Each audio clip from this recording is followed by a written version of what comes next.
Hey everyone and welcome to my channel. Today I want to recommend to you some non-fiction books for your November TBR or just your TBR in general.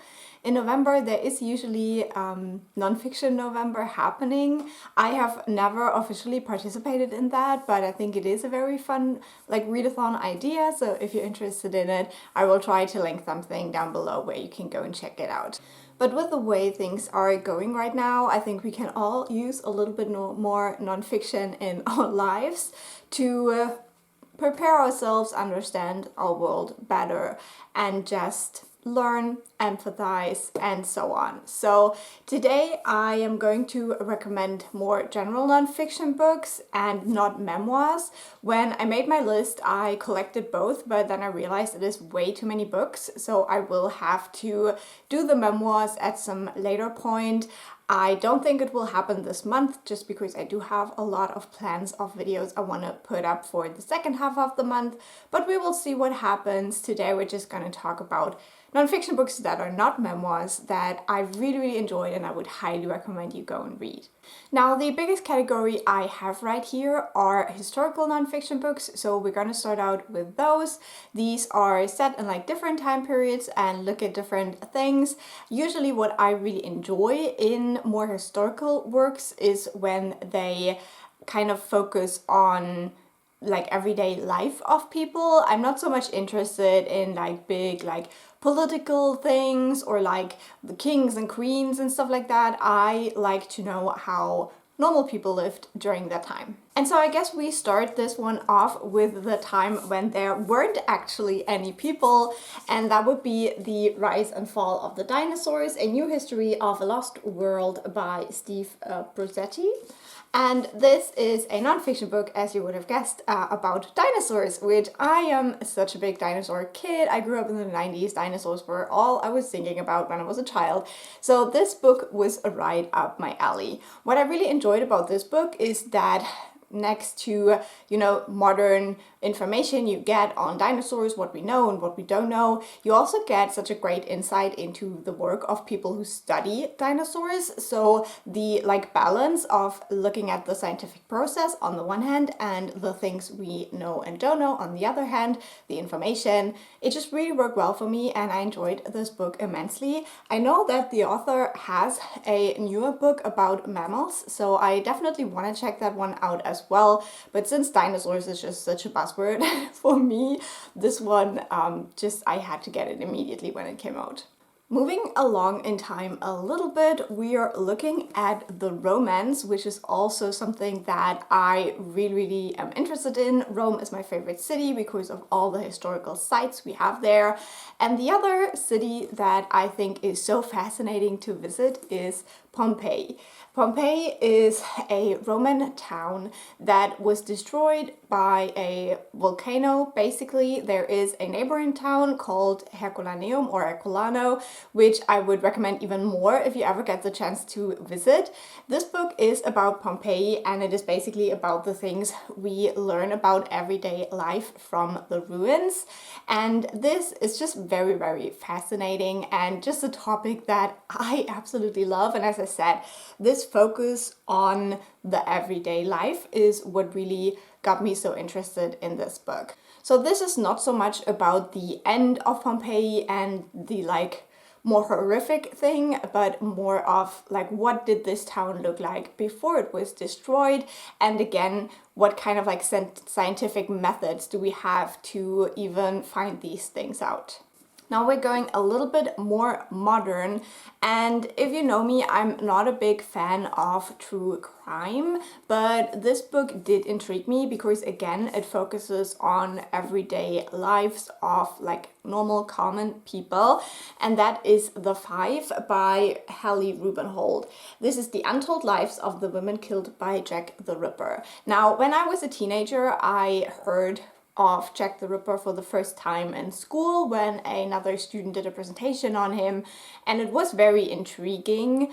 And so, yeah, I did get into that a little bit as a teenager. But as I said, this book is not about Jack the Ripper. It is about the women, and they were not all, but mostly working class women. And I think one of them was middle class, but due to marital problems, ended up homeless. And we just look at these women's lives, the things we actually know about them, which I think is so fascinating also to see what we can learn about people from like documents and stuff that have survived the time. So this is just really, really fascinating, and I would highly recommend it if you are interested in looking at common people, working class people, and see how their lives looked like. And yeah, it's just really fascinating on that level, just looking at the lives of women in the late 1800s in England. So the next two I have are focusing on the Second World War, and especially on the concentration camps. And the first one I really enjoyed. This is actually more of a like middle grade book, but I think it is very, very interesting. It is called Hidden Like Anne Frank. This is a German translation. It is actually a Dutch book, I believe.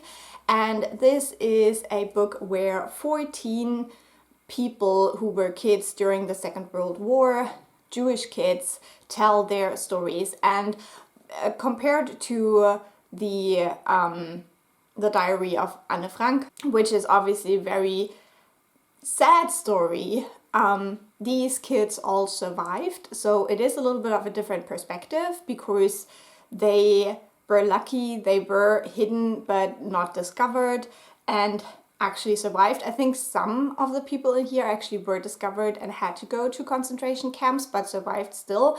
So this is a little bit more hopeful for like kids to read about, and it is like more relatable, I guess, as well for younger kids to read about these stories. I think this also helps to see that there were people who were trying to save these kids and Jews in general. So yeah, I really enjoyed reading this. I definitely need to reread it because it has been a couple of years now, but I would highly recommend if you're interested in like stories of the survivors of, you know, the Shoah. Similarly, we have this book, but this is not for children. It is very tiny, so definitely a short read, but one that packs a punch. This is by a French author, and she and her father were both in the concentration camps. She survived, but her father did not. And so she wrote this book as a letter to him. And it is called And You Did Not Come Back in the translation. This is again the German translation. And yeah, it's just one of those like very heartbreaking books. But what I loved about this one is that it is also hopeful. Now, I'm not quite sure when this was published. It seems like it came out in 2015, so no, that was already the second edition. So in the 2010s. So it does not go up until like present day, but it does have a little bit of newer stuff in the back that is more hopeful, and it's just really one of those books that I would classify as the never again kind of literature, and I would highly recommend because these are just things that we cannot imagine going through. So reading from people who had to go through this, I think is one of the ways to at least get a glimpse of the horrors of that time. And then I have a more like niche one that you could still say is mostly historical, and that is the book Face Paint by Lisa Eldridge. I do have it somewhere, but I think it is hidden behind my couch right now, so I'm too lazy to find it. But this is a look at makeup through the ages, basically.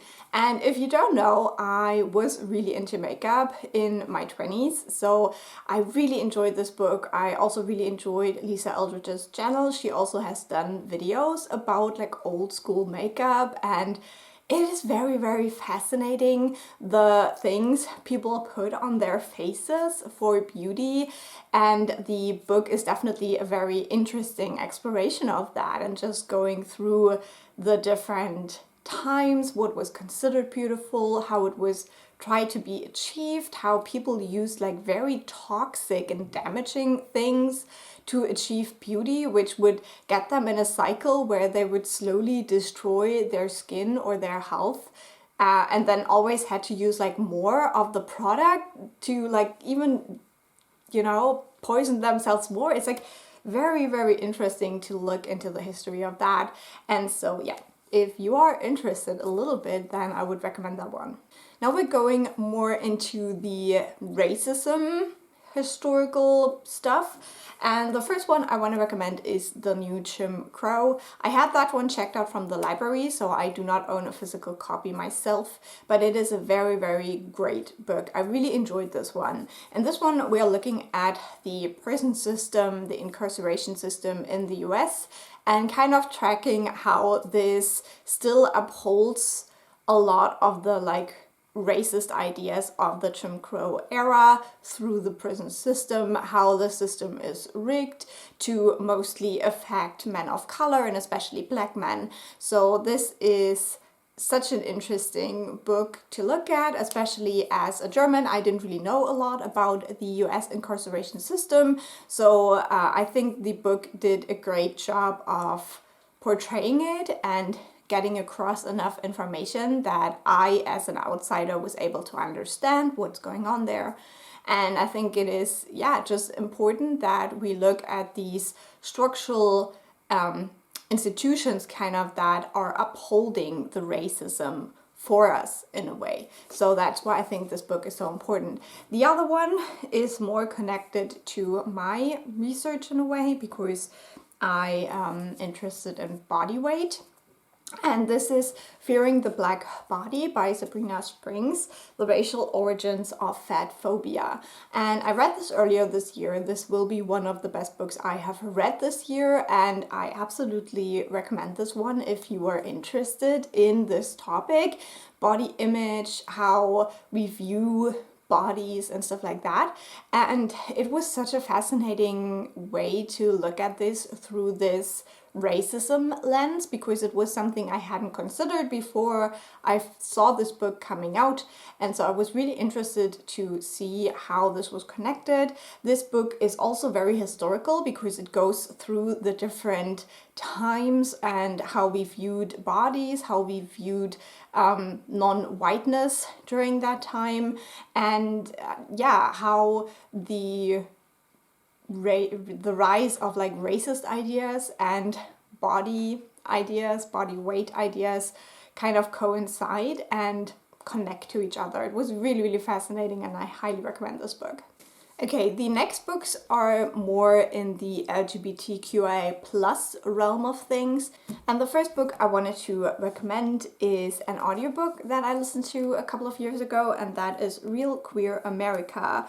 And this is a book that looks at red states in the United States, and it looks at queer people, how they live their lives there, how they have their communities, how they interact with other people. That's my cat. She really likes to destroy my videos, and right now she's trying to get some cookies that I had put away, because she already started eating them once. And it seems like she enjoyed that experience, so now she's trying to get to them again. So what I found so fascinating about this book is this perspective to say that it is important to stay in areas even if they have a lot of people who are against you, especially the way that the political system in the US works, but also to give people a chance to actually meet, you know, marginalized people. And yeah, it was just such an interesting perspective, and the way these people talked about their lives, it was just really, really eye-opening, and so I would highly recommend that one, especially also as an audiobook, as the author reads it herself. I love my cat, but why is she so destructive? The next book I wanted to recommend is Ace. This is a book about asexuality. I did really enjoy this one, as asexuality probably is something that people sometimes have a hard time to understand. And this is a book that tries to be very introductory into the topic, to lay a lot of groundwork, but also mentions a lot of like important things that are to be considered in the realm of asexuality. For example, the connection to disability and stuff like that. So yeah, I thought this was a very comprehensive first look at asexuality and what that means, how it works in this society, and how it's viewed from other people and stuff like that. And then this last book, I've never actually really talked about this book. I don't think I've even logged it on Goodreads as read, but it is a book that I have read quite a few years ago. I would like to go back and reread it one day. Since I have talked about a couple of like poly books recently, I thought I would mention this book as well, and it is called The Ethical Slut. And this is a book that is kind of introducing the way of poly romance, how it would work, and especially that focus on the ethics of it, like how can you have this lifestyle in an ethical way.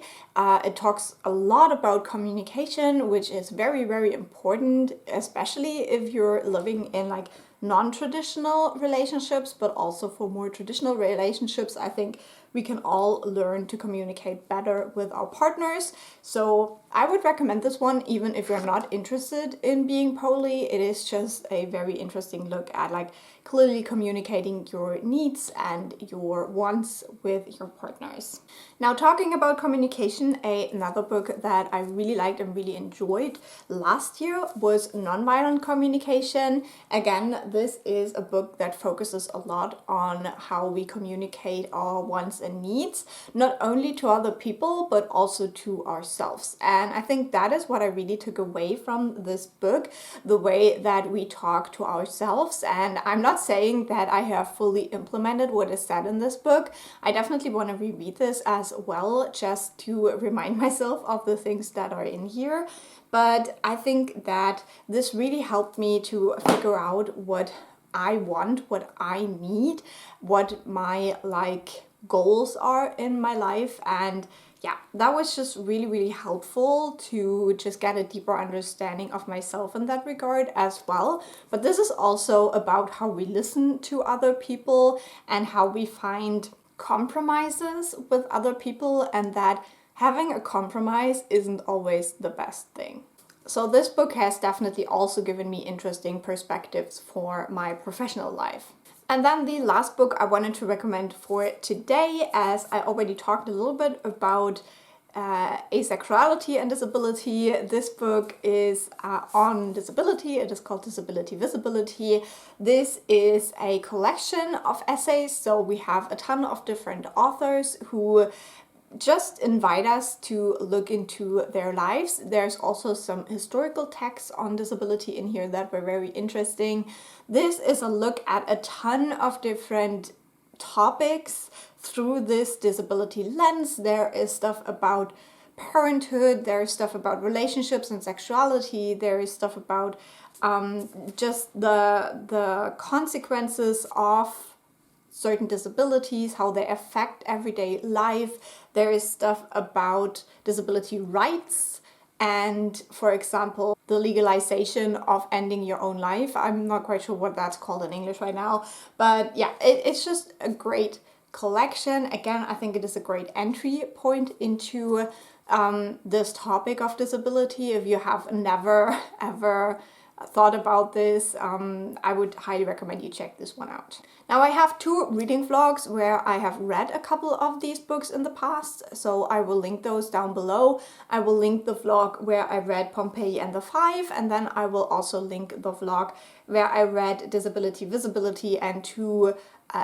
memoirs by disabled women. So you can go and check those out if you're interested.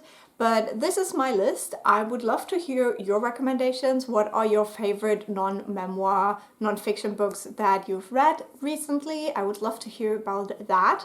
And as I said, the memoir video will come someday. But yeah, I hope you have an interesting reading list now to look into, and I will talk to you soon. Bye!